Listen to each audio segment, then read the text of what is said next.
you're a Canadian citizen like myself and you love to travel, then you've probably noticed the absurdly high airfare rates in Canada. Whether you're traveling from Toronto to Vancouver or Montreal to St. John's, you know the flight is going to cost you $100 if not more. Well, duh, you hoser. Canada is big, so it should be expensive. Well, yeah, you could say that. But the prices have less to do with the distance and more to do with the airports themselves.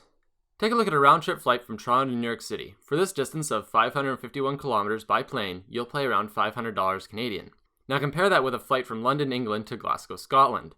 That trip will only set you back about $122 or less. It's almost the same distance, 550 kilometers, but vastly cheaper.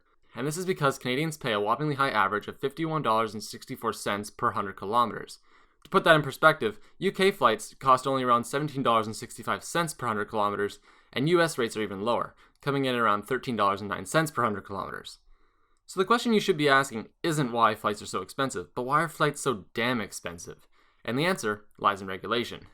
See, Canadians like to have Canadian-made products, and there's no harm in that. The problem is that favoring local industries can be a real pain in the ass. Bombardier. Excuse me.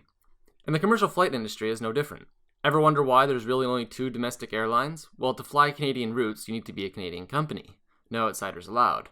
And when there's little to no competition and a very small market to serve, you get an economic oligopoly with little incentive to alter prices.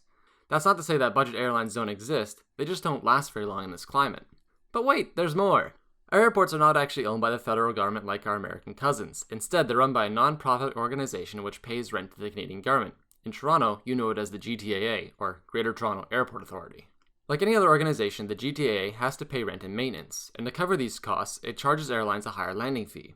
The airlines pass this fee on to passengers, who then pay it in addition to the seat price and local taxes.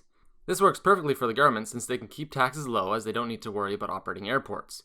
Instead, those who use the airport are charged for doing so. Kind of like a toll booth on a highway. But just how much more expensive is it to travel using a Canadian airport? Well, let's do the math. According to Air Canada, the cost of a two-way ticket between Toronto and New York City is $370. But there's a few things we need to add.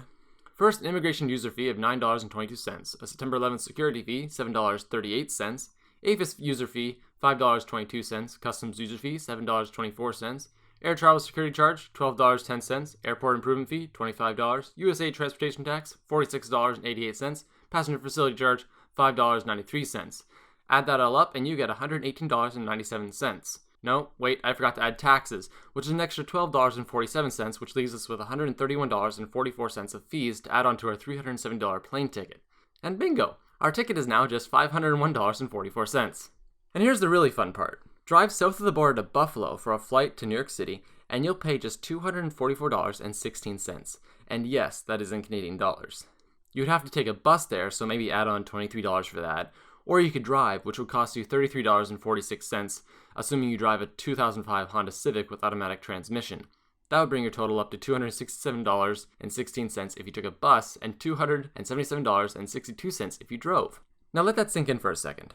You'll save more than $200 if you avoid Canadian airports, a service designed to help Canadians travel. But it's 2016, why do we have this system? Well, back in the day, the market for commercial flights wasn't as developed as it is today. It made sense to treat the airports like toll booths when there were fewer travelers and airlines were considered a luxury service.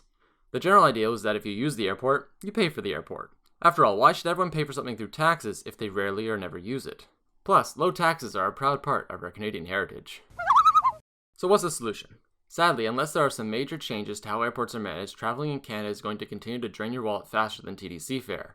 And now that there are more cost-effective ways to travel, the pay-per-use model for Canadian airports makes little to no sense, especially when travel is more affordable than ever in other parts of the world. Granted, there are always some ways to save some loonies and toonies here and there, but you'll be hard-pressed to find a cheaper flight than simply crossing the border. At the end of the day, you're better off visiting Uncle Sam when you want to go somewhere. Which leaves me with just this to say. Safe travels, if you're able to afford it. Hey guys, a special thanks to Adventure Ashley who provided a lot of the footage you saw. Be sure to check out her channel for more travel videos. There are links on screen now. Oh, and don't forget to tap the like and subscribe buttons if you enjoyed the video. And as always, thanks for watching.